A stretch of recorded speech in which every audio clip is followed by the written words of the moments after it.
Hey JupyterX users, welcome back. In this video, we're going to take your website's link game to the next level. We're building on our previous tutorials, and today we're showing you how to make those headings and buttons open links in a brand new window. And if you're new here, JupyterX is an all-in-one Elementor-based WordPress theme trusted by over 200,000 users.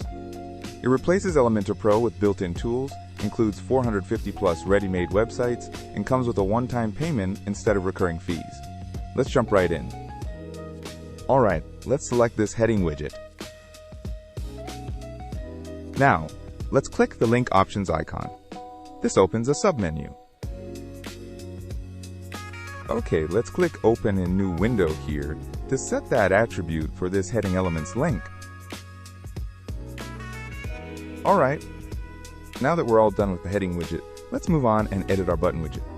Go ahead and click that edit icon. This button widget uses a dynamic link, but just like static links, we can still configure it to open in a new window. To do that, let's click on the settings cog icon next to the link field to open the link options. Next up, we'll check the open in new window option right here, and then we'll preview those changes.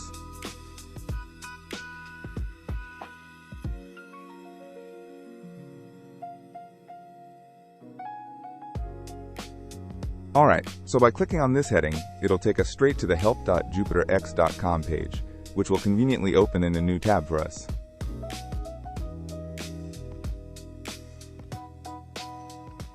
Alright, let's head back to our website and check out the button with the dynamic link.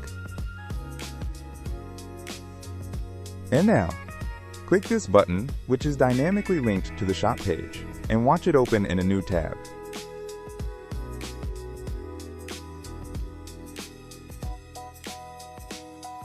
And that's all there is to it. Now you know how to configure your heading and button widgets in JupyterX to open links in a new window, keeping your audience happily engaged on your site. Go forth and create awesome experiences. See you in the next video.